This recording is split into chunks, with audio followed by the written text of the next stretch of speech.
ഗജാനനം ഭൂതഗണാതിസേവിതം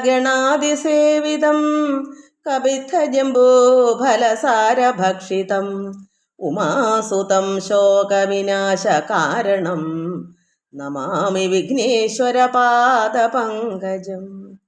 യാ കുന്ദേന്ദുതുഷാരഹാരധവള യാ ശുഭ്രവസ്ത്രാവൃത യാ വീണാവരദണ്ഡമണ്ഡിതപരാ യാ ശ്വേതപദ്മാസന യാ ബ്രഹ്മാർച്ചുത ശങ്കരപ്രഭൃതിഭർദേവൈ സദാ പൂജിത സാ മാം പാതു സരസ്വതി ഭഗവതി നിശേഷജാഡ്യാപഹ. ഓം ഗുരുബ്രഹ്മാ ഗുരുർവിഷ്ണു ഗുരുർദേവോ മഹേശ്വര ഗുരു സാക്ഷാത് പരബ്രഹ്മ തസ്മൈ ശ്രീ ഗുരവേ നമഃ. എല്ലാ ദൈവമക്കൾക്കും എൻ്റെ വിനിതമായ പ്രണാമം.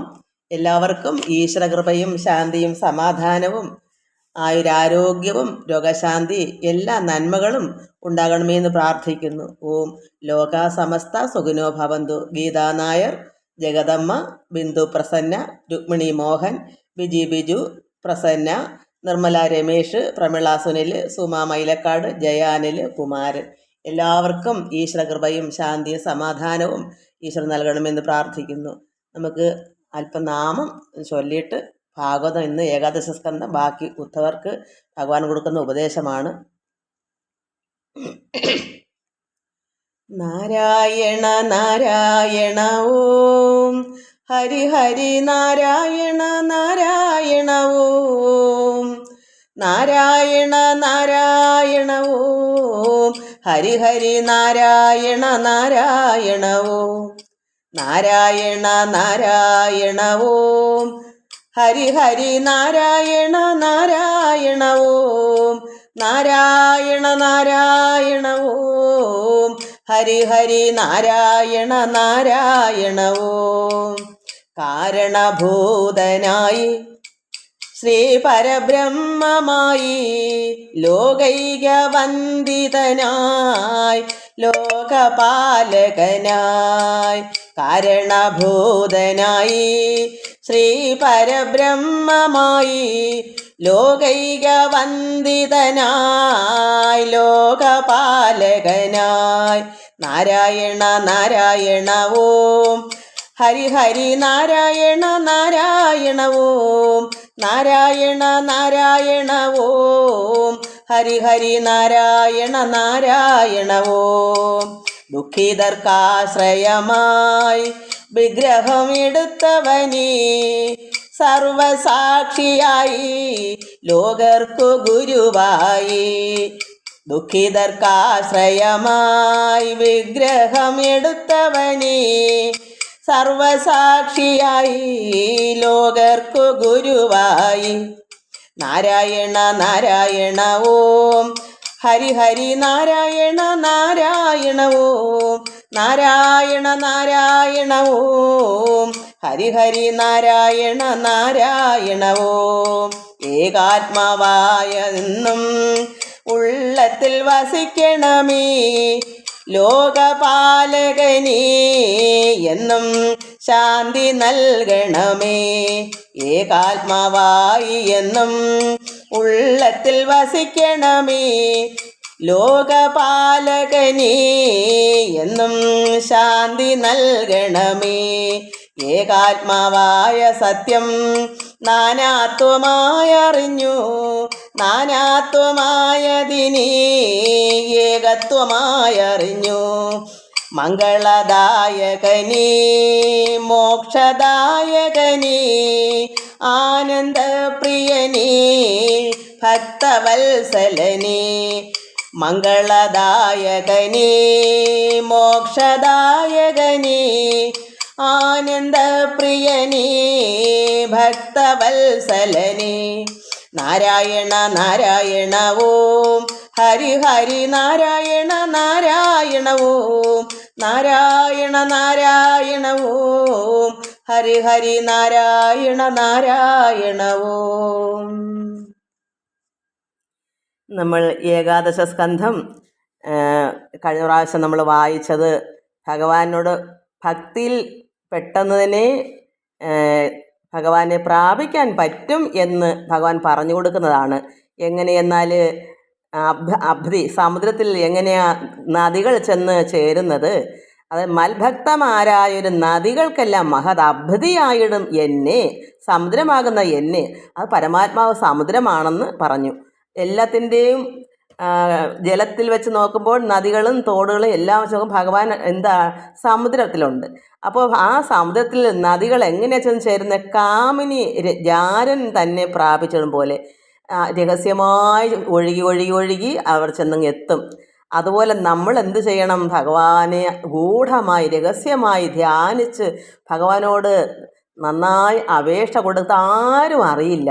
അവനവൻ്റെ ഭക്തി എത്രത്തോളം ഉണ്ട് ഉള്ളത്തിൽ തന്നെ അത് മനസ്സിലാക്കുന്ന ഒരു ജാരനെ കാമിനി എങ്ങനെയാ ഒന്നാകുന്നത് പോലെ എന്നവിടെ ഭഗവാൻ പറയുന്നത്.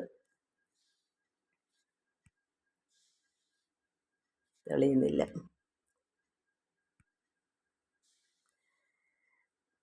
നാമരൂപങ്ങളാലെ ധ്യാനിച്ചു ഗൂഢമായി രഹസ്യമായിട്ട് നാമം ഭഗവാന്റെ എത്രയോ അനേക നാമങ്ങളുണ്ട്. ഏതെങ്കിലും ഒരു നാമം ഭഗവാനെ കൃഷ്ണ, ഗോവിന്ദ അല്ലെങ്കിൽ ശ്രീരാമ, എന്ത് നാമമായാലും ഏത് രൂപമായാലും രഹസ്യമായി ധ്യാനിച്ച് കാമിനി ജാരൻ തന്നെ പ്രാപിച്ചിടുന്ന പോലെ അത്രയ്ക്ക് ചില പാട്ടിലുണ്ടല്ലോ, അറിയരുതേ കണ്ണ രാധ അറിയരുതേ എന്ന് പറയുന്നത് പോലെ ഭഗവാനിൽ ചേരാൻ ഒരു കാമിനി കാമുകനായിട്ട് എങ്ങനെയാ, അതാണ് ഭഗവാൻ പറഞ്ഞത്.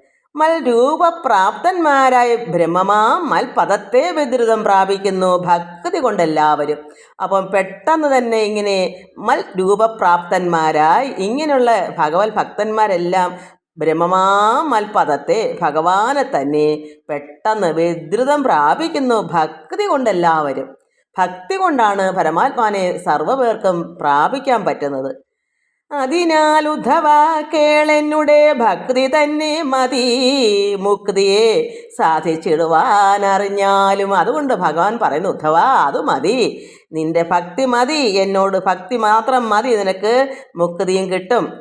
പ്രവർത്ത നിവർത്ത ശ്രോതവ്യങ്ങൾ വെടിഞ്ഞുടൻ നിവർത്തിക്കൊരു മൂലമാകുന്നോർ എന്നെ തന്നെ ശരണം പ്രാപിക്കുന്നു സർവദേഹികളെല്ലാം.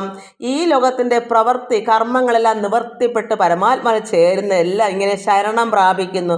നിവർത്തിക്കൊരു കാരണമായിരിക്കുന്ന പരമാത്മാവിനെ തന്നെ സർവദേഹികളെല്ലാം ഇങ്ങനെ ശരണം പ്രാപിച്ച് ഭഗവാനിൽ ചേരുന്നു ത്വരിതം. അതുകൊണ്ട് നീയും എന്നെ സർവാത്മഭാവം കൊണ്ട് ശരണം പ്രാപിക്കടോ, പിന്നെ എന്തൊരു ഭയം. അങ്ങനെ നീയും എന്നെ പെട്ടെന്ന് തന്നെ ശരണം പ്രാപിക്കൂ.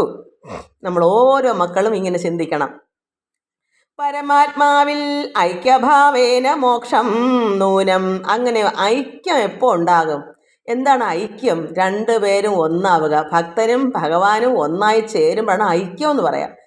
അതായത് പാലും വെള്ളവും കൂടെ ചേർന്ന് ലയം പ്രാപിച്ചാൽ അവിടെ പാൽ ഏതാണ് വെള്ളം ഏതാണ് തിരിച്ചറിയാൻ പറ്റാത്തതുപോലെ ഭക്തനും പരമാത്മാവും ചേർന്ന് ഐക്യം പ്രാപിക്കുമ്പോൾ രണ്ടും ഒന്നായി തീർന്ന് അവിടെ വെള്ളം വേറെയില്ല, പാല് വേറെയില്ല. പാല് പരമാത്മാവാണ്, വെള്ളം ഭക്തനുമാണെങ്കിൽ രണ്ടും കൂടെ ഒന്നായി ലയിക്കുന്നത് പോലെ ഒരു ഭക്തനും ഭഗവാനും ഒന്നായി ചേരണം. അതാണ് പരമാത്മാവിൽ ഐക്യഭാവേന എന്ത് കിട്ടും? മോക്ഷം. വാങ്മനക്കായങ്ങളാൽ എന്നെ സേവിക്കുന്നത് കൽമഷഹര ഭക്തി സത്സംഗാൽ മുക്തി എന്നും ചൊല്ലിനാനേവം. കൃഷ്ണൻ അരുൾ ചെയ്ത് അതു കേട്ടു നല്ല നാമുദ്ധവനും ചോദിച്ചത് അഞ്ചാമതും. അപ്പോൾ നമുക്ക് വാക്ക് മനസ്സ് കർമ്മങ്ങളുണ്ടെല്ലാം ഭഗവാനെ സേവിക്കണം. ഇന്നലെ ഞാൻ അതെല്ലാം പറഞ്ഞു തന്നതാണ്. നമുക്ക് സമയം പോവും ഇനി അത് പറഞ്ഞുകൊണ്ടിരുന്നാൽ. അങ്ങനെ നല്ലനായിരിക്കുന്ന ഉദ്ധവർ വീണ്ടും ചോദിക്കുന്നു, ആത്മസംബന്ധം മോക്ഷം രണ്ടിനും കർത്താവയതാത്മനി വിചാരിച്ചാൽ സംശയമുണ്ടു നാഥ. ഒരാൾ എങ്ങനെ മോക്ഷവും പിന്നെ ബന്ധവും രണ്ടും എങ്ങനെ ഒരാളിന് എങ്ങനെ ഇതുണ്ടാകും? ഒരാൾക്ക് ഈ മോക്ഷത്തിനും ബന്ധത്തിനും കർത്താവായി ഒരാൾ തന്നെ. ഇത് രണ്ടിനും കൂടെ ഒരാൾ എങ്ങനെയാണ്? ആത്മസംബന്ധവും മോക്ഷവും രണ്ടിനും കർത്താവായത് ആത്മനി ഒരാളാണെന്ന് വിചാരിച്ചല്ല. സംശയമുണ്ടല്ലോ ഭഗവാനത് എങ്ങനെയാ എന്ന് ചോദിച്ചു. ഒരാൾക്ക് ഒന്നീ ബന്ധം അല്ലെങ്കിൽ മോക്ഷം, ഇത് രണ്ടും ഒരാൾ എങ്ങനെയാണ് കൈകാര്യം ചെയ്യുന്നതെന്നാണ്. എങ്കിലോ കേൾക്കാ ബന്ധമോക്ഷങ്ങൾ രണ്ടും കൂടി ശങ്ക എന്നിയേ ഏകനുണ്ടാകും വഴി ഇന്ന്. അപ്പം ഇതിന് എങ്കിൽ മനസ്സിലാക്കൂ, ഈ രണ്ടിനും, ബന്ധത്തിനും മോക്ഷത്തിനും രണ്ടിനും കൂടി സംശയം ഒരാൾക്ക് വരേണ്ട എങ്ങനെയാണെന്ന് ഞാൻ പറയാമെങ്കിലോ നീ മനസ്സിലാക്കൂ, കേൾക്കൂ. അതെങ്ങനെയാ? ആദ്യനായി അവ്യക്തനായി, ഏകനായി അവേദ്യനായി ആദ്യന്തഹീനനായ പരമാത്മാവു തന്നെ മായയാൽ അനാദിയായി നിർഗുണബിംബിതനായി കാലരൂപിയായി ജീവൻ പ്രാണനായി പ്രസവിക്കുമെന്നുള്ള പുരാതന ശ്രുതിഘോഷേണ ജീവൻ തന്നെ ചിതാകാശഗുഹയെ പ്രവേശിച്ചു സൂക്ഷ്മരൂപമായുള്ള മാനസമയമായി. എങ്ങനെയെന്നാണ് ഭഗവാൻ പറയുന്നത്. ഭഗവാൻ എന്താണ്?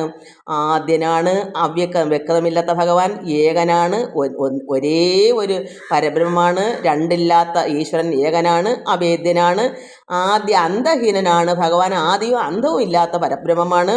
അത് അങ്ങനെയുള്ള പരമാത്മാവ് തന്നെ മായയാൽ, ഭഗവാന്റെ മായയാൽ എന്ത് ചെയ്യുന്നു? അനാദിയായി നിർഗുണബിംബിതനായി കാലരൂപിയായി ജീവൻ പ്രാണനായി പ്രസവിക്കൂ എന്ന് പണ്ടേ പുരാതന വാക്കുകൾ ഇങ്ങനെ അന്യശ്രുതി ഘോഷേണ ഇത് പണ്ടേ ഇങ്ങനെ കാലരൂപിയായ ഭഗവാൻ ജീവൻ പ്രാണനുമായി പ്രസവിക്കും.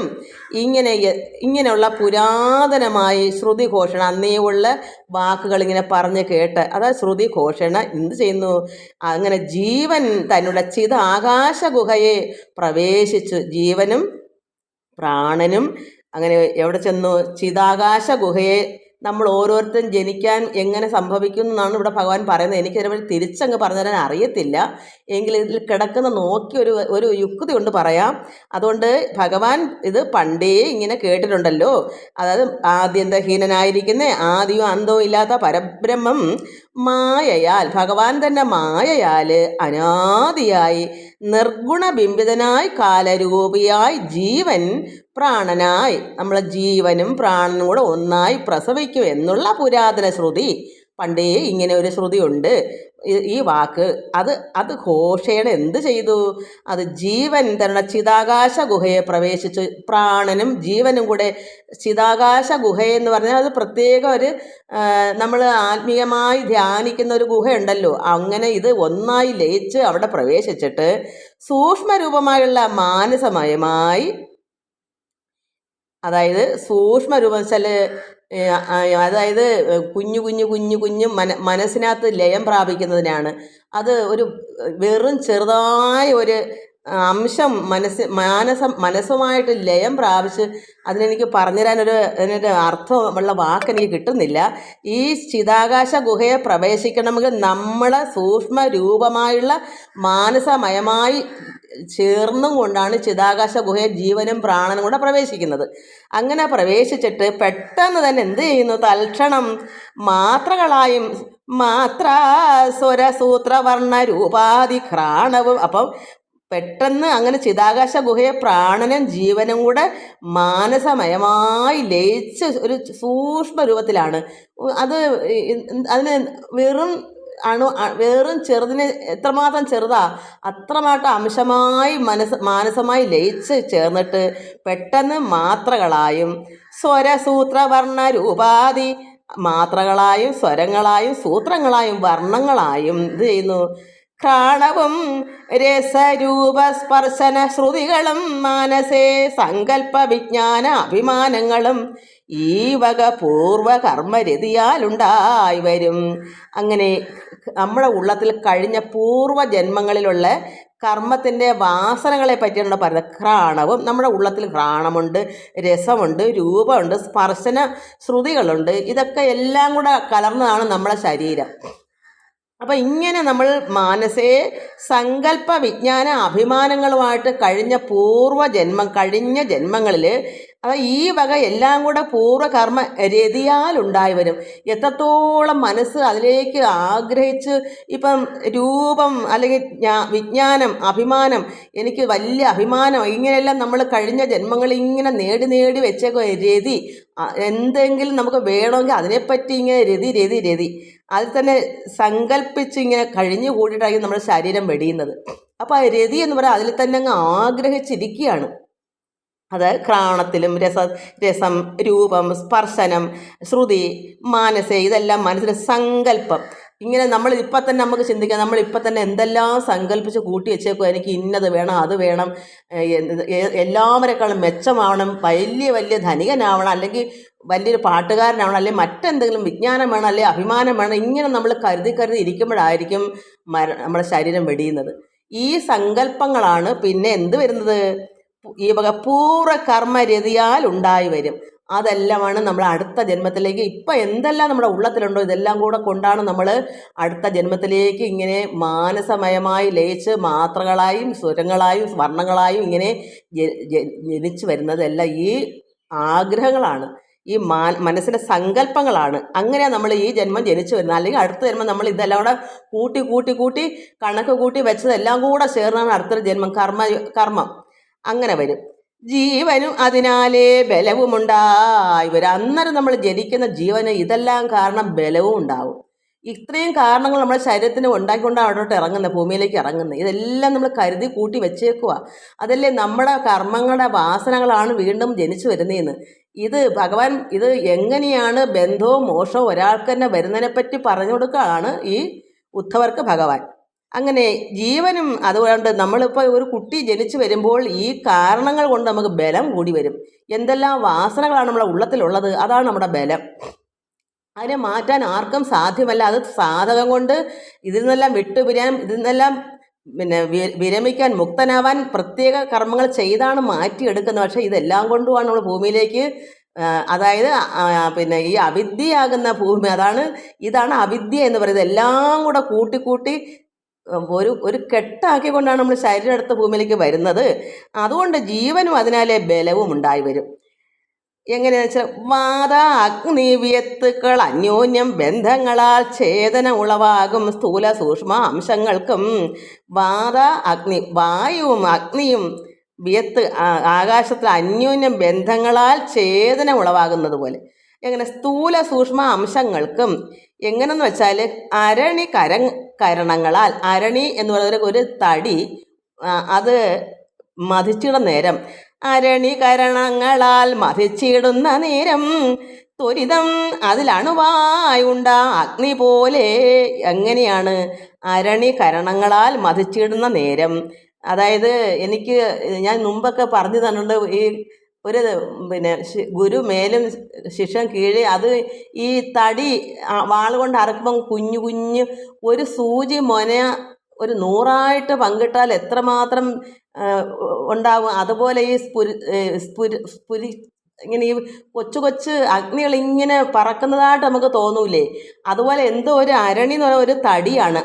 അത് മതിക്കുമ്പോൾ ത്വരിതം പെട്ടെന്ന് അതിൽ അണുവായി ഉണ്ടാ അഗ്നി പോലെ ചെറിയ മിന്നിയാന്നിങ്ങനെ പറക്കും, അത് അരണി കടയുമ്പോൾ. അതാണ് ഇതിൽ പറയുന്നത്. അതിന് ഉദാഹരണമാണ്. എന്തിനാ നമ്മുടെ വാസനകളെ പറ്റി പറയുന്നത്. അതുപോലെയാണ്. എങ്ങനെയാ വാത അഗ്നി വിയത്തുക്കൾ അന്യോന്യം ബന്ധങ്ങളാൽ ഛേദന ഉളവാകും സ്ഥൂല സൂക്ഷ്മ അംശങ്ങൾക്കും. അപ്പോൾ ഈ വായുവും അഗ്നി, ഈ ലോകം മൊത്തം ഒരു ഊഷ്മം ചൂട് നമുക്കറിയാം. ഈ ആകാശം മൊത്തവും ചൂടുണ്ട്. അത് സത്യത്തിൽ അതിൽ തീ ഉണ്ട്, പക്ഷേ അത് നമ്മൾക്ക് കാണാൻ പറ്റാത്തത് നമ്മുടെ കണ്ണുകൊണ്ട് കാണാൻ പറ്റുന്നില്ല. അത് ചെറിയ ചെറിയ അണുവായിട്ടുള്ള ആ അഗ്നിയാണ്. അതാണ് വാത അഗ്നി. വായുവും അഗ്നിയും വിയത്ത് ആകാശങ്ങൾ എങ്ങനെ അന്യോന്യം ബന്ധങ്ങളാൽ ഛേദന ഉളവാകുന്നത് സ്ഥൂല സൂക്ഷ്മ അംശങ്ങൾക്കും. അതുപോലെ അല്ലെങ്കിൽ അരണി കരണങ്ങളാൽ മതിച്ചിടുന്ന നേരം ത്വരിതം അതിൽ അണുവാമുണ്ട അഗ്നി പോലെ. അത് ഞാനിങ്ങനെ കണ്ടിട്ടുണ്ട്. വാൾ കൊണ്ട് അറുക്കുമ്പോൾ ഇങ്ങനെ, അല്ലെങ്കിൽ തന്നെ ഇപ്പം ബിൽഡിംഗ് ഒക്കെ ചെയ്യുമ്പം അത് വലിയ അഗ്നികളാണ് പറക്കുന്നത്. മറ്റത് തറയിലൊന്നും വീഴത്തില്ല, ഇങ്ങനെ പറന്നങ്ങ് പോകും. അവിടെ ഒന്നും പിന്നെ അഗ്നിയൊന്നും കാണത്തില്ല. ഇത് ഒരു വെൽഡിങ് ചെയ്യുമ്പോൾ നമ്മൾക്ക് കാണാം കണ്ണോട് നോക്കാൻ പാടില്ലാത്ത പ്രകാശം, അതിൽ കൂടെ തീ പൊരിക്കണങ്ങൾ ഇങ്ങനെ പറക്കുന്ന, അത് പിന്നെ വലിയ വലിയ കണങ്ങൾ, അത് തറയിൽ വന്ന് വീഴും. പക്ഷേ ഈ പറഞ്ഞ സാധനം വായു, ഈ അഗ്നി, ഈ ആകാശം മൊത്തം നിറഞ്ഞ് ഈ ചൂടുണ്ട്, അതിൽ അഗ്നി ഉണ്ട്, പക്ഷെ നമുക്ക് കാണാൻ പറ്റത്തില്ല.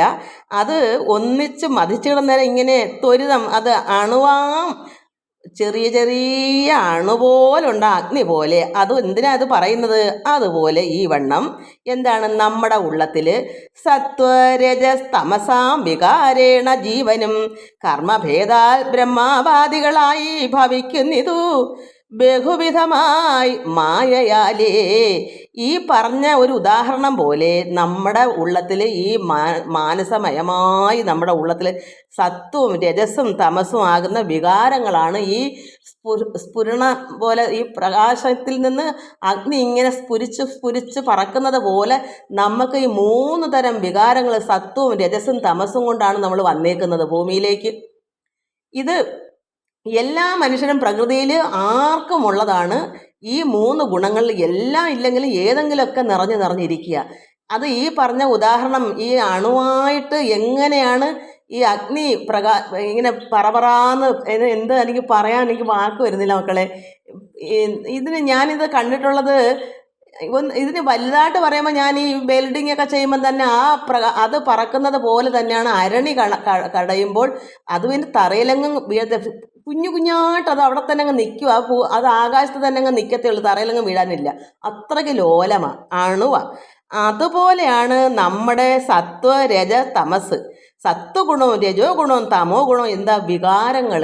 നമ്മൾ ഭൂമിയിലേക്ക് വരുമ്പോൾ തന്നെ ഇതും കൊണ്ടാണ് വരുന്നത്. കഴിഞ്ഞ ജന്മവാസനകൾ ചിലർക്ക് വികാരം അങ്ങ് അറ്റമായിരിക്കും രജോ ഗുണത്തിൻ്റെ, ചിലർക്ക് തമോ ഗുണമായിരിക്കും, ചിലർക്ക് സത്വഗുണമായിരിക്കും. ഇത് 3ഉം കലർന്നു എല്ലാം കൊണ്ടും ഇങ്ങനെ വന്ന് വികാരേണ ജീവനും കർമ്മഭേദാൽ. എങ്ങനെ അപ്പം ഈ ജീവൻ ഇവിടെ വരുന്നത് എന്താ? കർമ്മഭേദാൽ. നമ്മൾ എന്തൊക്കെ കർമ്മങ്ങളാണ് ഈ ജന്മം തന്നെ നമ്മൾ എന്തെല്ലാം കൂട്ടി വെച്ചാൽ അടുത്ത ജന്മം നമ്മൾ ഇങ്ങനെയാണ് വരുന്നത്, അല്ലെങ്കിൽ കഴിഞ്ഞ ജന്മം ഇങ്ങനെ ആയിരുന്നതും കൊണ്ടാണ് ഇപ്പോൾ വന്ന് ഇവിടെ നമ്മൾ വസിക്കുന്നത്.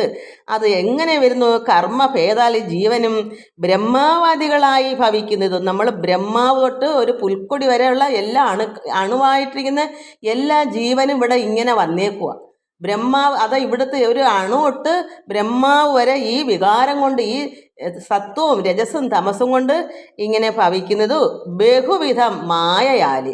അനേക രീതിയിൽ. എനിക്ക് വേറൊരു രീതി, മറ്റവർക്ക് വേറൊരു രീതി. ചിലർക്ക് സത്വഗുണം ഏറിയിരിക്കും, ചിലർക്ക് വെറും മോശപ്പെട്ട ഗുണമായിരിക്കും. ഇങ്ങനെ എല്ലാ രീതിയിലും പല വിധമായി ഇവിടെ മായ കൊണ്ട്, ഭഗവാന്റെ മായ കൊണ്ട് തന്നെ ഇങ്ങനെ സംഭവിക്കുന്നു. ഏതുപോലെന്നാൽ അത് തന്തുകൊണ്ടുണ്ടാക്കുന്ന നൂതന പടം എന്ന പോലെ എന്നറിഞ്ഞാലും അത് എങ്ങനെയാ ഇവിടെ ഈ സത്വ രജ തമസ്സും കൊണ്ട് വന്നേക്കുന്ന ഇത് ഇടകലർന്നിങ്ങനെ കിടക്കുക.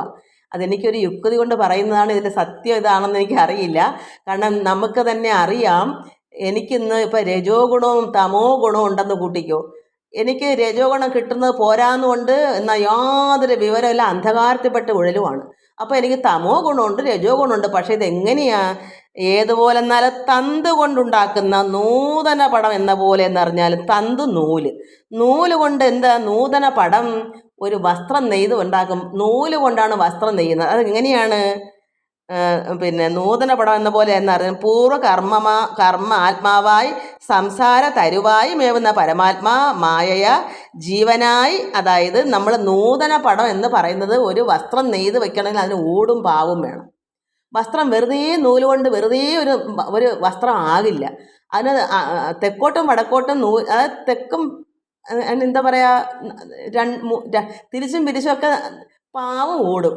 കുറുക്കിനും നെടുവേ നൂലിട്ട് വേണം ഒരു വസ്ത്രം ഉണ്ടാക്കാൻ. അതിനെനിക്ക് തോന്നിക്കുന്നത് നമ്മുടെ ഈ ഗുണങ്ങൾ, സത്വരജ തമസാകുന്ന ഈ ഗുണങ്ങൾ ഇടകലർന്നിങ്ങനെ കിടക്കുക. ഇപ്പം എനിക്ക് തമോ ഗുണമുണ്ട്, രജോ ഗുണമുണ്ട്, അല്ലെങ്കിൽ സത്വഗുണോ രജോ ഗുണോ ഇതൊക്കെ ചേർന്ന് കിടക്കുവാണല്ലോ. അത് ഊടും പാവും പോലെ ഇങ്ങനെ കിടക്കുക, തെറ്റും പറ്റും കിടക്കുക, ഒന്ന് മാറി ഇങ്ങനെ രണ്ടുകൂടെ ചേർന്നൊരു വസ്ത്രം അങ്ങനെ നെയ്ത് വെക്കുന്ന അത് തിരിച്ച് മാറ്റാൻ പറ്റത്തില്ല. അത്രയ്ക്ക് രജോ ഗുണവും തമോ ഗുണം ചേർന്ന് ഊടും പാവുമായി കിടക്കുന്നതാണ് എൻ്റെ വിചാരം. എനിക്കിത് അങ്ങോട്ട് പറഞ്ഞു തരാനോ ഇതിൻ്റെ അർത്ഥം മനസ്സിലാക്കാനോ കഴിവില്ല. എങ്കിലും എൻ്റെ ഒരു യുക്തി കൊണ്ട് പറയുന്നത്, സത്വരജ തമസം കൊണ്ട് നമ്മൾ വന്നാൽ ഈ നൂല് കൊണ്ടുണ്ടാക്കുന്നൊരു വസ്ത്രം പോലെയാണെന്ന് പറഞ്ഞാൽ എന്താ, ഊടും പാവുമാണെന്ന് മനസ്സിലാക്കാം. അപ്പം നമ്മളെ കയ്യിൽ രണ്ട് ഗുണങ്ങൾ കാണും. ഒരു ഗുണമായിട്ട് വരത്തില്ല. കാരണം എല്ലാം കൂടെ ചേർന്ന വെറും രജോ ഗുണം മാത്രം ആവത്തില്ല. ഒന്നീ രജോ ഗുണത്തിൻ്റെ കൂടെ സത്വഗുണം കാണും. രജോ ഗുണം കിട്ടുന്നത് പോരാന്ന് പറഞ്ഞ് ആർത്തി പിടിച്ച് ഓടുകയും ചെയ്യും, കുറച്ച് ഭക്തിപരമായി നിൽക്കുകയും ചെയ്യും. ചിലർക്ക് തമോ ഗുണവും രജോ ഗുണവും ചേർന്നും കൊണ്ട് വെറും എന്താ പറയുക, മത്ത് പിടിച്ച് അഹങ്കരിച്ചും പിന്നെ വേണ്ടുന്നതൊക്കെ പോരാ അങ്ങനെ രണ്ടും കൂടെ ഇടകളെ ഊടും പാവുമായിട്ട് തന്നെയാണ്. അല്ലാതെ ഒരേ രണ്ട് വസ്തുക്കൾ ചേരണമെങ്കിൽ ഊടും പാവും എന്നല്ലേ പറയാൻ പറ്റും. ഒരേ രീതി എന്തായാലും പോകില്ലല്ലോ. ഒന്ന് തെക്കോട്ടേക്ക് ഒന്ന് തിരിച്ച് നെടുവേ കുറുകെ അതിൻ്റെ ആണെന്ന് എനിക്ക് മനസ്സിലാക്കാൻ കഴിയുള്ളൂ, അല്ലാതെ എനിക്കറിയില്ല. അതുകൊണ്ട് നൂതന പടം എന്ന പോലെ എന്നറിഞ്ഞാലും നൂല് കൊണ്ട് നൂല് കൊണ്ടുണ്ടാക്കുന്നതിന് പുതു വസ്ത്രം പോലെയാണ്. അങ്ങനെ പൂർവകർമാത്മാവായി സംസാര തരുവായി. അപ്പോൾ പൂർവകർമാത്മാവ് നമ്മൾ ഒരാത്മാക്കളാണ്. നമ്മൾ കഴിഞ്ഞ ജന്മങ്ങൾ ഇങ്ങനെ ചെയ്തു വെച്ച ആ പൂർവകർമാത്മാവായി എന്ത് വരുന്നു, ഈ ലോകത്ത് സംസാര തരു വൃക്ഷം. ഈ ലോകത്ത് നമ്മളെല്ലാവരും വൃക്ഷങ്ങളാണ്. സസ്യത്തിൻ്റെ വൃക്ഷം പോലെ തന്നെയാണ് നമ്മൾ നടന്നു പോകുന്നൊരു വൃക്ഷം. നമുക്കും വൃക്ഷത്തിൻ്റെ ഫലങ്ങളെല്ലാം നമ്മളിലും ഉണ്ട്. ഒരു വൃക്ഷത്തിന് എന്തൊക്കെ ഗുണങ്ങളുണ്ടോ അതെല്ലാം നമുക്കും ഉണ്ട്. നമുക്കും ഫലങ്ങളും വേരും എല്ലാം ഉണ്ട്. പക്ഷെ ആ സാധാരണ സസ്യവൃക്ഷത്തിൻ്റെ വേരാവില്ല നമ്മുടെ വൃക്ഷത്തിൻ്റെ വേര്. കാരണം നമുക്ക് അനേക രീതിയിലുള്ള ഒത്തിരി വേരുണ്ട്, പല പല ഗുണങ്ങൾ നമ്മളെ ഉള്ളത്തിലുണ്ട്. ഇതൊക്കെയാണ് നമ്മുടെ വേരുകൾ. ഇതൊക്കെ അറുത്ത് കളയണമെന്നാണ് ഇവിടെ പറയുന്നത്. നമുക്ക് എന്നെല്ലാം വായിക്കാൻ പറ്റുമോ നോക്കട്ടെ. അപ്പോൾ ഇങ്ങനെ സംസാര തരുവായി കഴിഞ്ഞ ജന്മത്തിൻ്റെ കർമ്മവാസന കൊണ്ട് നമ്മൾ ഈ ജന്മം ഒരു വൃക്ഷമായി, ഈ ലോകമാണ് സംസാരം. ഈ പ്രപഞ്ചത്തിൽ നമ്മളൊരു വൃക്ഷമായി മേവുന്ന പരമാത്മാ മായയ ജീവനായി, ഭഗവാന്റെ മായയാണ് ഇവിടെ നമ്മളെല്ലാവരും. അങ്ങനെ ജീവനായി സംസാര തരു പുഷ്പഫല മൂലമായി. അപ്പോൾ ഈ ലോകത്തിൻ്റെ ഈ പ്രപഞ്ചത്തിൻ്റെ സംസാരത്തിൻ്റെ തരു ഒരു വൃക്ഷമാണ് ഞാൻ, നമ്മൾ ഓരോരുത്തരും. അങ്ങനെയുള്ള തരു പുഷ്പമുണ്ടാവും, ഫലമുണ്ടാവും. അങ്ങനെയാ നമുക്കെല്ലാം പുഷ്പം ഉണ്ടാവും, അത് പിന്നെ ഫലമുണ്ടാകും. ഈ മറ്റ് വൃക്ഷത്തിനെ പോലെ തന്നെയാണ് നമുക്കും ഉണ്ട് പല പല രീതിയിലെ ഗുണഗണങ്ങളെല്ലാം. അങ്ങനെ പുഷ്പഫല മൂലമായി പഞ്ചരസ പല്ലവമായി. അതായത് എന്തൊക്കെയോ ചില കാര്യങ്ങൾ നമ്മുടെ ഉള്ളത്തിലുണ്ട്, അതൊന്നും എനിക്ക് പറയാൻ അറിയില്ല. ഇപ്പം കർമ്മങ്ങൾ, ജ്ഞാനേന്ദ്രിയം, കർമ്മേന്ദ്രിയം, പിന്നെ മനസ്സ്, ബുദ്ധി, ഇങ്ങനെയുള്ള പല പല രീതികളെല്ലാം കൂടെ ചേർന്നാണ് ഈ കണക്ക് പറയുന്നത്. അതുകൊണ്ട് ഇവിടെ സംസാര തരുവാകുന്ന ഈ പുഷ്പഫല മൂലമായി പഞ്ചരസ 5 രസപല്ലവം, 5 രസങ്ങളോട് കൂടിയതും പഞ്ചസ്കന്ധവുമായി. അത് ചിലപ്പോൾ പഞ്ച ഇന്ദ്രിയങ്ങളാവാം, പഞ്ചഭൂതങ്ങളാവാം. നമ്മൾ പഞ്ചഭൂത നിർമ്മിതമാണല്ലോ, അതിൽ ഇന്ദ്രിയങ്ങൾ 5 ഉണ്ടല്ലോ. ഇതൊക്കെ തന്നെ അത് പറയുന്നത്. അതുകൊണ്ട് പഞ്ചരസ പല്ലവമായും പഞ്ചസ്കന്ധവുമായി 10 ശാഖയായി. ഈ 10 ശാഖ എനിക്ക് തോന്നുന്നു കർമ്മേന്ദ്രിയവും ജ്ഞാനേന്ദ്രിയവും, അത് ജ്ഞാനേന്ദ്രിയം 5, കർമ്മേന്ദ്രിയം 5, രണ്ടും 10 ആവും.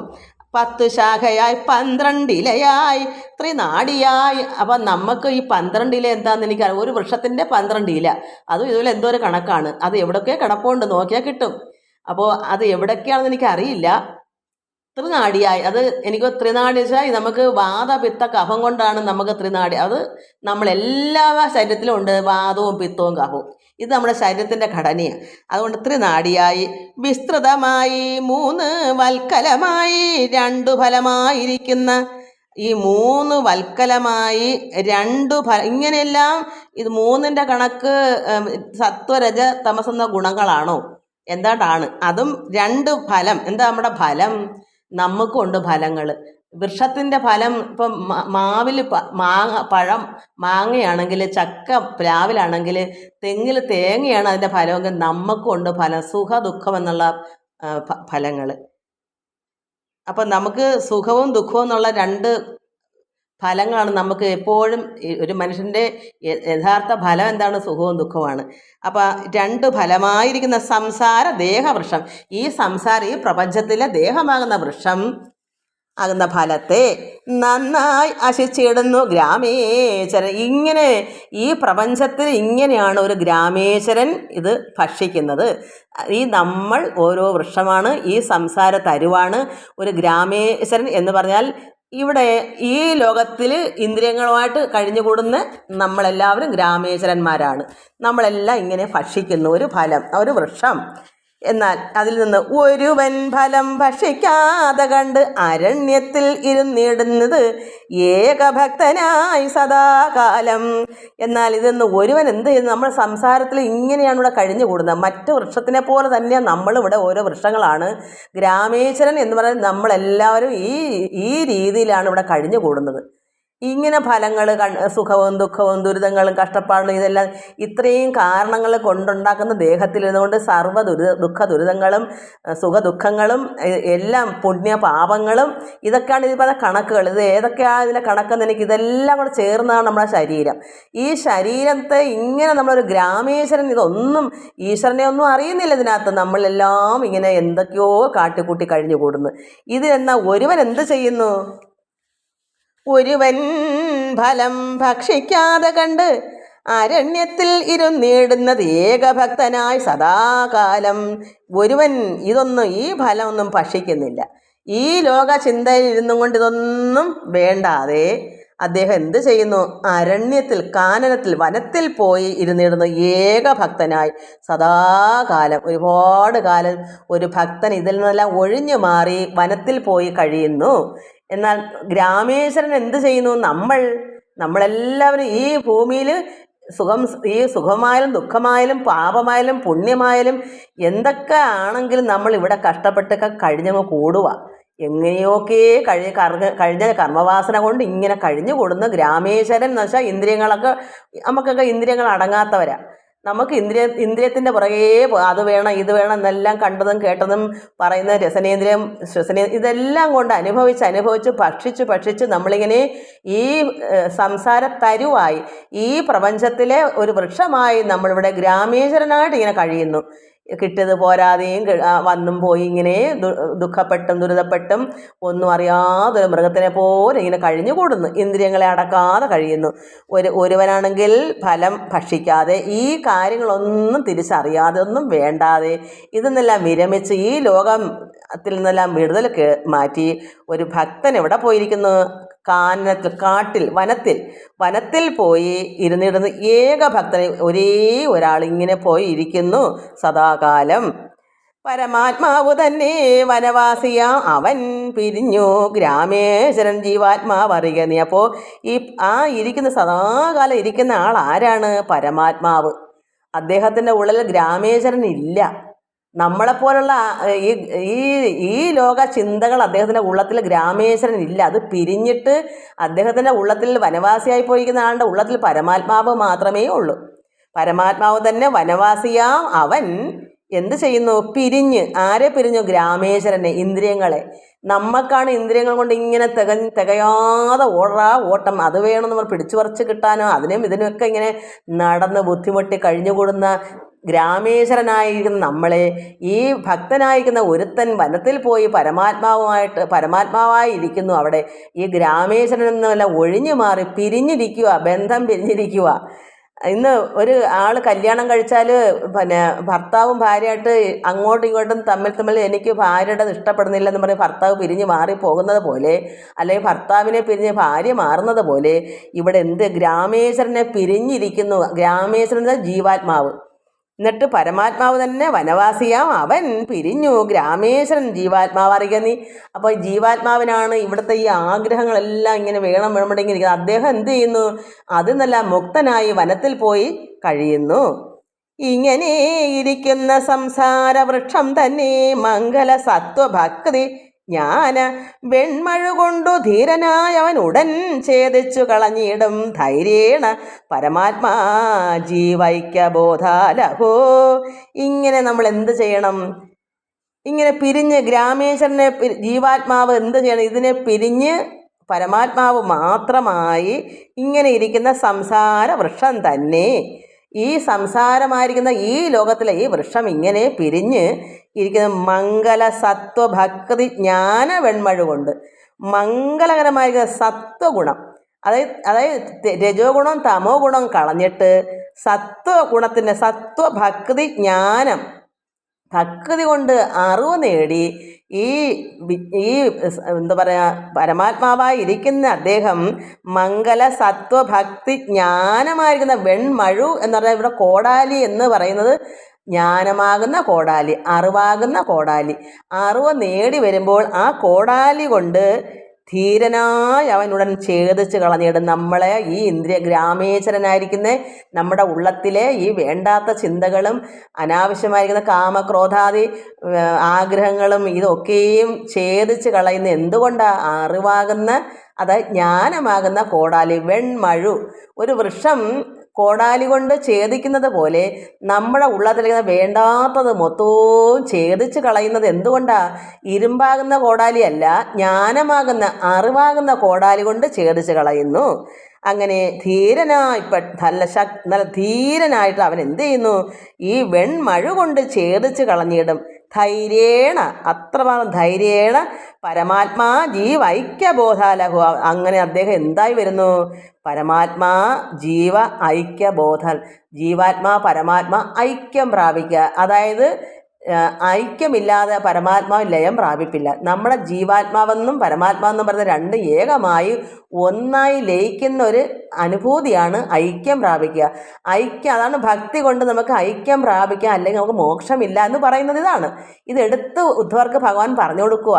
അതുകൊണ്ട് ഭഗവാൻ പറഞ്ഞു, ഇത് ഇങ്ങനെ മംഗല സത്വഭക്തി ജ്ഞാന വെൺമഴ കൊണ്ട് ധീരനായി അവനുടൻ ഛേദിച്ചു കളഞ്ഞിടും വേണ്ടാത്ത ഉള്ളത്തിരിക്കുന്ന അഹങ്കാരം, എന്തൊക്കെ ഈ ലോക ചിന്തകളായിരിക്കുന്ന കാമം, ക്രോധം, ലോഭ, മോഹ, മത, മാത്സര്യ, ഡംഭ, അഹങ്കാരങ്ങൾ, വേണ്ടാത്ത ഒരുപാട് കാര്യങ്ങൾ കൊണ്ട് ഇതെല്ലാം ധീരനായി എന്ത് ചെയ്യും? പരമാത്മാവിൽ ഐക്യം പ്രാപിക്കും. ഇതൊക്കെ ഒഴുകിപ്പോകും. അതാണ് ജ്ഞാന വെൺമഴു. അറിവ് നേടി ഭക്തി വർദ്ധിച്ച് നന്നായി ഒരു പരമാത്മാവിൽ ലയം ഐക്യം പ്രാപിക്കുമ്പോൾ ഈ വേണ്ടാത്തതെല്ലാം ഒഴുകി പോകുന്നതിനാണ് ഇവിടെ ജ്ഞാനമാകുന്ന വെൺമഴു എന്ന് പറയാം. അല്ലാതെ ഇരുമ്പ് കോടാലി കൊണ്ട് വെട്ടിക്കളയല്ല. അതിന് ഒരു ഉദാഹരണം അങ്ങനെ പറയുന്നത്, നമ്മൾക്കുള്ള അറിവ് കൊണ്ട് നേടി ഈ വേണ്ടാത്തതെല്ലാം ഉള്ളത്തിൽ നിന്ന് പോകുമ്പോൾ പിന്നെ എന്ത് വരും? അവിടെ പരമാത്മാവ് തന്നെ അവിടെ ലയം പ്രാപിക്കുകയാണ്. നാം ഒന്നായി അഹം ബ്രഹ്മാസ്മിയായി മാറുകയാണ് ചെയ്യുക, ഒന്നായി ലയം പ്രാപിക്കുക ചെയ്യുക. അതുകൊണ്ട് ധീരനായി അവൻ ഉടൻ ഛേദിച്ച് കളഞ്ഞിടും. അപ്പോൾ ധൈര്യേണ പരമാത്മാ ജീവ ഐക്യബോധാലഹു. അപ്പം പരമാത്മാവും ജീവാത്മാവും ഐക്യം പ്രാപിച്ചോടെ രണ്ടില്ലാത്ത ഒരവസ്ഥയായി മാറുന്നു. അതല്ലാതെ ഈ ഗ്രാമേശ്വരനായിട്ട് നമ്മൾ കിടന്നാൽ എന്ത് വരും? ഭഗവാൻ എവിടെയുണ്ട്, നമ്മളെവിടെയുണ്ട്, രണ്ടും രണ്ടായിട്ടിരിക്കും. കാരണം നമ്മുടെ ഉള്ളത്തിൽ കുറേ ഇന്ദ്രിയങ്ങളും കുറേ കാമ ആഗ്രഹങ്ങളും ഇതൊക്കെ നിറഞ്ഞിരിക്കുക ഈ സംസാര തരും. ഈ സംസാരത്തിലെ വൃക്ഷമാണ് നമ്മൾ. അതിനകത്ത് നമുക്ക് ഇവിടെ എന്തൊക്കെയാണ് കഴിഞ്ഞ ജന്മങ്ങളിൽ പൂർവ്വ വാസനകളുണ്ട് നിറച്ചു വെച്ചുകൊണ്ടാണ് ഈ ജന്മം ജനിച്ചുകൊണ്ട് വരുമ്പോൾ ഈ ഗ്രാമേശ്വരനായിട്ടാണ് വരുന്നത്. അത് മാറണമെങ്കിൽ ഈ ജ്ഞാനമാകുന്ന അത് അറിവ് കൊണ്ട് ഭക്തി കൊണ്ട് ആ വെൺമഴ കൊണ്ട് ഇതിനെയൊക്കെ ഛേദിച്ച് കളയണം. വേണ്ടാത്തതെല്ലാം എടുത്ത് കളയുമ്പോൾ നമുക്ക് പരമാത്മാവിൽ ഭക്തി കൊണ്ട് ഈ പറയുന്നതെല്ലാം മാറി തിരിഞ്ഞു പോകുമ്പോൾ അവിടെ ഏകാത്മാവായ സത്യം തന്നെയായിരിക്കും. അത് ആനന്ദ സ്വരൂപമായി മാറുകയോ ഐക്യം പ്രാപിക്കുക ചെയ്യുക. സാത്വിക രജതമസ് എന്നിവ 3 ഗുണം ബുദ്ധിക്കല്ലാതെ പരമാത്മാവിനില്ല എന്നുമേ. അപ്പം ഈ സത്വവും രജസും തമസും ഈ 3 ഗുണങ്ങൾ ബുദ്ധിക്കാണുള്ളത്. നമുക്ക് അതായത് നമുക്ക് ഓരോരുത്തരുടെയും ബുദ്ധിയിലിരിക്കുന്ന ഇത് ഒഴുകി പോകുമ്പോൾ സത്യത്തിൽ പരമേശ്വരനായ പരമ്പൊരുൾ ഭഗവാൻ ഇതൊന്നും ഗുണങ്ങളില്ല, ഇതെല്ലാം പ്രകൃതിക്കാണ്. നമ്മൾ പ്രകൃതിയാണ്. അതുകൊണ്ട് നമ്മുടെ ബുദ്ധിയിലാണ് ഇതെല്ലാം ഉള്ളത്. ഭഗവാൻ പരമേശ്വരന് ത്രിഗുണങ്ങളില്ല. അതുകൊണ്ടാണ് അദ്ദേഹത്തിനെ നിർഗുണാത്മാവെന്ന് വിളിക്കുക. പരമേശ്വരൻ്റെ മായയ്ക്കാണുള്ളത്. അത് നമ്മളെല്ലാം ഇവിടെ മായയിൽപ്പെട്ടതുകൊണ്ടാണ് നമുക്കെല്ലാം ഈ ത്രിഗുണങ്ങളുള്ളത്. അതുകൊണ്ട് ഭഗവാൻ പരമേശ്വരന് ലോകപിതാവിന് ഗുണങ്ങളില്ല. അതുകൊണ്ട് അദ്ദേഹത്തിനെ നിർഗുണ ബ്രഹ്മമെന്നാണ് വിളിക്കുന്നത്. അതുകൊണ്ട് ബുദ്ധിക്കല്ലാതെ പരമാത്മാവിനില്ല എന്നുമേ ഈ 3 ഗുണങ്ങളും. സാത്വിക രജസ് തമസ് എന്ന 3 ഗുണം ഭഗവാനില്ല. സാത്വികം കൊണ്ട് താമസങ്ങളെ നീക്കണം. സാത്വികം അത് സത്വഗുണം കൊണ്ട്. അതാണ് ഭക്തന്മാർക്ക് സത്വഗുണമാണുള്ളത്. അതിൽ നിന്നാണ് നിർഗുണ അവസ്ഥയിൽ എത്തേണ്ടത്. ഈ സത്വഗുണത്തിൽ നിന്ന് വേണം ഒരു ഭക്തൻ സാത്വിക ഗുണത്തിൽ നിന്ന് അതിനെ ഹനിച്ച് അതിനും ഇല്ലാതാക്കി അതുക്കും മേലെ നിർഗുണാവസ്ഥയിൽ എത്തുന്ന ഒരു ഭക്തൻ എന്ത് വേണം? സാത്വികം കൊണ്ട് രാജസ താമസങ്ങളെ നീക്കി ബുദ്ധിയിൽ കാമസുഖവൃത്തിയെ ശുദ്ധ സത്വബുദ്ധിയിൽ ത്യജിച്ചുടൻ. അപ്പോൾ നമ്മുടെ ബുദ്ധിയിലിരിക്കുന്ന കാമങ്ങളെ പിടിച്ചിരിക്കുന്ന ഓരോ വൃത്തിയുണ്ട്, കർമ്മങ്ങൾ, നമ്മൾ വാസനകൾ ഇങ്ങനെ കിടക്കുക. അതിന് എന്ത് ചെയ്യണം? സാത്വികം കൊണ്ട് സത്വഗുണം കൊണ്ട് രജസിനെയും തമസിനെയും നീക്കിക്കളഞ്ഞിട്ട് ബുദ്ധിയിൽ കാമസുഖവൃത്തിയെ ശുദ്ധ സത്വ ബുദ്ധിയിൽ ത്യജിക്കണം. നമ്മൾ ശുദ്ധ സത്വമായിട്ടിരിക്കുന്ന നമ്മുടെ ഹൃദയം മൊത്തവും ശുദ്ധ ആയിരിക്കുന്ന സത്വഗുണം ഏറി വരുമ്പോൾ ഈ വേണ്ടാത്ത കാമസുഖമായിരിക്കുന്ന ഈ ലോക ജീവിതത്തിൻ്റെ ഇതെല്ലാം മാറ്റിയിട്ട് ശുദ്ധ സത്വബുദ്ധി കൊണ്ട് ത്യജിക്കുകയാണെന്ന് പറയാം. ത്യജിച്ച് കളയണം. നമുക്ക് രജോഗുണം ഇന്ന് എനിക്ക് നന്നായി പറയാൻ പറ്റും. എനിക്ക് രജോഗുണത്തിൽ നിന്ന് യാതൊരു ഒരാഗ്രഹവുമില്ല. എന്താ, ഞാൻ ത്യജിച്ച് കളഞ്ഞിട്ട് അനേകം സമയം, ഒരുപാട് മാസങ്ങളോ വർഷങ്ങളോ ആയി കഴിഞ്ഞു. യാതൊരു മോഹവും മത്സ്യം കൂട്ടണമെന്നോ ഇന്ന രീതി കഴിക്കണമെന്നോ രസനേന്ദ്രിയത്തിനില്ല. ഇന്നത് കാണണമെന്നോ ഈ ലോക ജീവിതത്തിൽ എന്തെങ്കിലും കാണണമെന്ന് നേത്രേന്ദ്രിയത്തിനില്ല. വേണ്ടാത്ത കുറേ എന്തെങ്കിലും കേൾക്കണമെന്ന് നമുക്ക് സത്വ ഗുണമായിട്ടുള്ള എന്തെങ്കിലും കേൾക്കണമെന്നല്ലാതെ കണ്ടാൽ കാണാത്തതുപോലെയും കേട്ടാൽ കേട്ടാത്തതുപോലെയും ഇരിക്കാനുള്ള കഴിവ് എനിക്കുണ്ട്. ഞാൻ കണ്ടുകൊണ്ടതൊന്നും കണ്ടില്ല. പിന്നെ അത് ഈ സ്വപ്നം കണ്ട് ഉണരുമ്പോൾ ഇല്ലാത്തതുപോലെയാണ്. അങ്ങനെ എല്ലാ ഇന്ദ്രിയങ്ങളെയും ഞാൻ എന്താ പറയുക വധിച്ചു കഴിഞ്ഞു. അപ്പോൾ അതുപോലെ വേണം. സത്വഗുണം കൊണ്ട് നമുക്ക് ഈ രജോ ഗുണത്തിനെയും തമോ ഗുണത്തിനെയും ത്യജിക്കണം.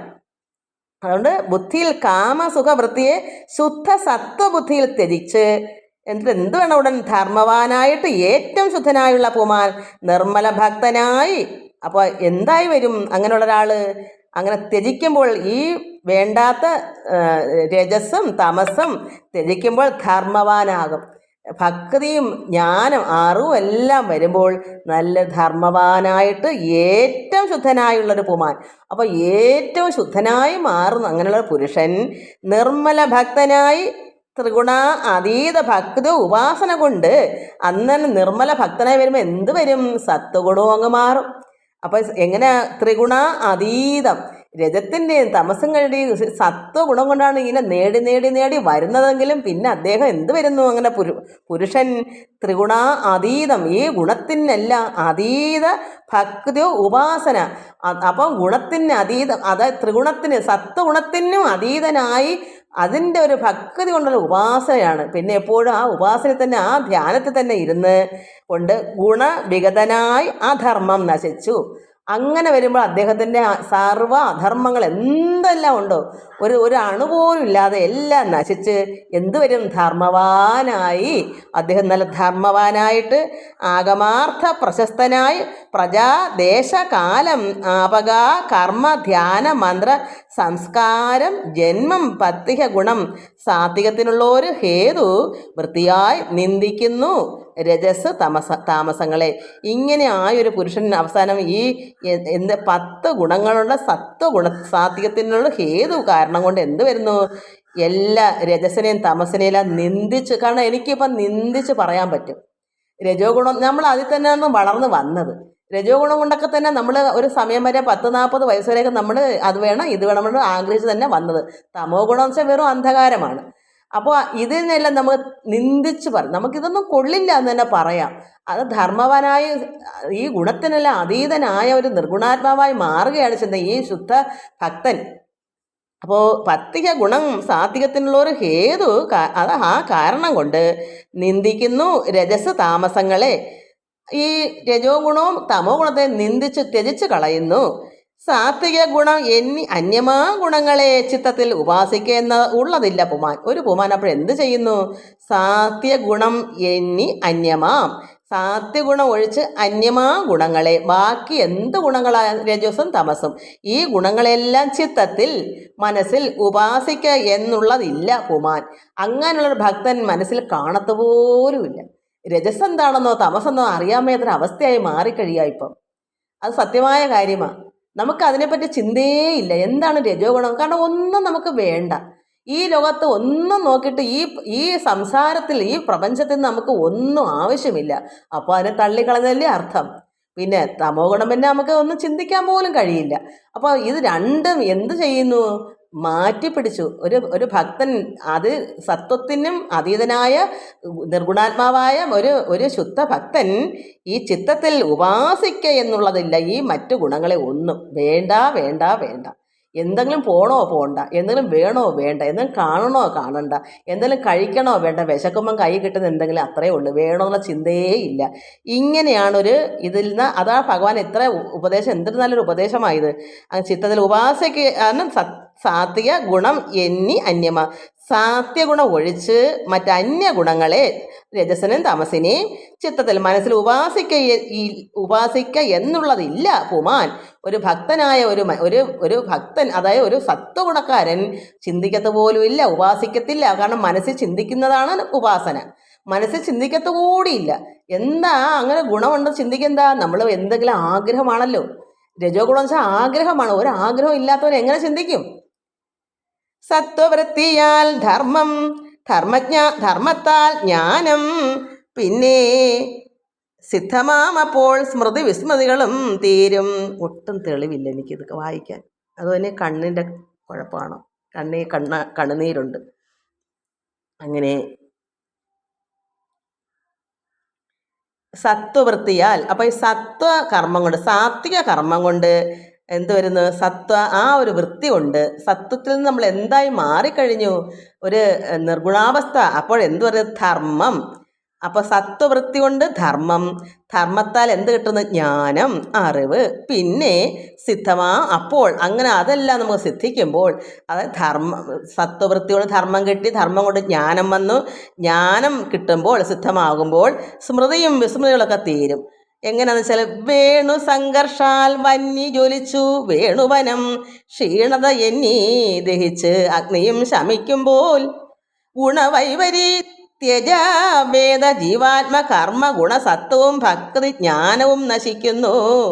അങ്ങനെ എങ്ങനെയായത് തീരുന്നത്? വേണു, മുളകൾ സംഘർഷണങ്ങൾ, മുളകൾ തങ്ങൾ ഉരുമി അത് തങ്ങൾ ഉരസുമ്പോൾ അത് കത്തും. വനത്തിലെ മുളകൾ തങ്ങളിൽ കത്തി ഉരുമി അത് തേഞ്ഞ് ഉരുമുമ്പോൾ, അങ്ങോട്ടും ഇങ്ങോട്ടും തട്ടി ഉരുമ്പോൾ കത്തി ജ്വലിച്ച് വന്നി കത്തും, തീ ഉണ്ടാവുമ്പം വേണു വനം, ആ വനം മൊത്തവും കത്തി ക്ഷീണത എന്നി നന്നായി കത്തി ദഹിക്കുമ്പോൾ അങ്ങനെ ശമിച്ച് കഴിയുന്നത് പോലെ ഗുണവൈപരീത്യജ, നമ്മുടെ ഉള്ളത്തിലെ ഗുണം എന്തൊക്കെ, ഈ സത്വഗുണമായാലും രജോ ഗുണമായാലും തമോ ഗുണം ഒരു ഗുണവും ഇല്ല. നമ്മൾ സത്വത്തിൽ നിന്നാണ് ഇങ്ങനെ ആകുന്നത്. പക്ഷേ വേണു കത്തി ഉരുമി വനങ്ങളെല്ലാം കത്തി ജ്വലിച്ച് പോകുമ്പോൾ അവിടെ ഒന്നുമില്ല, കത്തി അങ്ങ് തീർന്ന് അവിടെ പിന്നെ ഒന്നുമില്ല വനത്തിൽ. അതുപോലെ നമ്മുടെ ഉള്ളത്തിൽ പിന്നെ രജോ ഗുണമില്ല, തമോ ഗുണം, സത്വഗുണം പോലും മാറി. അതാണ് നിർഗുണാവസ്ഥ എന്ന് പറയാം. അങ്ങനെ ഗുണവൈപരീത്യജ, ഈ ഗുണങ്ങളായിരുന്ന വൈപരീത്യ ത്യജിച്ച് വേദ ജീവാത്മ കർമ്മ ഗുണസത്വവും ഭക്തി ജ്ഞാനവും നശിക്കുന്നു. പിന്നെ നമ്മളിൽ ഒന്നും തന്നെ ഇല്ല. അപ്പോഴതെന്താ എൻ്റെ അർത്ഥം? പരമാത്മാവിന് എന്തെങ്കിലും ഉണ്ടോ? പരമാത്മാവിന് അവ്യക്തമാണ്, വികാരങ്ങളില്ല, ജന്മരഹിതനാണ്, യാതൊന്നും അവിടെ ഭക്തിയും ഇല്ല. ഭഗവാൻ എന്ത് ഭക്തിയാണ് ഉള്ളത് പരമാത്മാവിന്? എന്തെങ്കിലും ഗുണമുണ്ടോ? ഒരു ഗുണവും ഇല്ലാത്തൊരു അവ്യക്തത, ഒരു ആനന്ദ സ്വരൂപം. അവിടെ പിന്നെ ഭക്തിയില്ല, ജ്ഞാനവുമില്ല, ഒന്നുമില്ലാത്തൊരവസ്ഥയായി മാറുന്നതാണ് നിർഗുണാവസ്ഥ. ഈ സത്വഗുണം കൊണ്ടാണ് നമുക്കിവിടെ ഭക്തിയും ജ്ഞാനവും അത് ഇതെന്നൊക്കെ നമ്മൾ പറയാം. പിന്നെ ഇതിൽ നിന്നെല്ലാം കത്തിച്ചാമ്പലായി പോകും. അവിടെ ഉള്ളത്തിൽ യാതൊന്നും ഇല്ലാതെ അവിടെ പിന്നെ പരമാത്മാവ് മാത്രമേ ഉള്ളൂ. ആ ഒരവസ്ഥ എത്തുമ്പോൾ അവിടെ ജ്ഞാനവും ഇല്ല, ഭക്തിയും ഇല്ല, ഏകമയം പരബ്രഹ്മം, എല്ലാം ബ്രഹ്മമയം, ആ ഉള്ളം നിറച്ച ബ്രഹ്മമയം. അവിടെ പിന്നെ പ്രത്യേകിച്ച് ഒരു ഗുണവും ഇല്ല, ഒരു ജ്ഞാനവും വേണ്ട, ഒരു ഭക്തിയും വേണ്ട, ഒന്നും. അതിൽ അങ്ങനെ ഭക്തന് ഒന്നും ചെയ്യേണ്ടതായിട്ടില്ല. വിളക്ക് കത്തിക്കണോ, നാമം ചൊല്ലണോ, ഭക്തി വേണോ, ഒന്നും വേണ്ട, അമ്പലത്തിൽ പോകണോ, ഒന്നും വേണ്ടാത്തൊരവസ്ഥ. അവിടെ ഭക്തിയും ജ്ഞാനവും ഒന്നുമില്ലാതെ എല്ലാം ശരീരത്തിൽ നിന്ന് ഇരിക്കുന്ന സർവ്വതും നശിച്ചു പോയി, കത്തിച്ചാമ്പലായിപ്പോൾ. വേണു വനം എങ്ങനെ, വേണു തങ്ങളിൽ ഉരുമി അഗ്നി ഉണ്ടായി, വേണു കാനനമെല്ലാം കത്തി ജ്വലിച്ച് അവിടെ വനത്തിൽ യാതൊന്നും ഇല്ലാത്തതുപോലെ നമ്മുടെ ഉള്ളത്തിൽ സർവ്വതും കത്തി ദഹിച്ചു പോയി. അവിടെ പിന്നെ എന്താ ഉള്ളേ? ഒന്നുമില്ലാത്തൊരവസ്ഥ, ശൂന്യാവസ്ഥ. ഈ ശൂന്യാവസ്ഥയാണ് നമുക്ക് വരേണ്ടത്. ആ ശൂന്യാവസ്ഥ അവിടെ പിന്നെ നമ്മളുടെ ദേഹമോ ഒന്നും അവിടെ ഇല്ലാത്തൊരവസ്ഥയാണ്. അതാണ് നമുക്ക് അടുത്ത പ്രാവശ്യം വായിക്കാം. ബാക്കി എല്ലാവർക്കും നമസ്കാരം. എൻ്റെ അറിവിനൊത്ത് ഞാൻ പറഞ്ഞു. ഇങ്ങനെ തന്നെയൊക്കെയാണെന്ന് ഉറയ്ക്കാം. എൻ്റെ ഒരു യുക്തിയും എൻ്റെ ഒരു അനുഭവവും കൂടെയാണ്. ഇത് ചില വാക്കുകൾ എനിക്ക് അറിയില്ലല്ലോ, അതെൻ്റെ യുക്തി കൊണ്ടും എൻ്റെ അനുഭവം കൊണ്ട് കുറേ അങ്ങനെ എല്ലാം കൊണ്ടും ഇത്രയും പറഞ്ഞതാണ്. തെറ്റുണ്ടെങ്കിൽ ക്ഷമിക്കുക. എല്ലാവർക്കും നമസ്കാരം. ഹരി ഓം, ഹരി ഓം, ഹരി ഓം.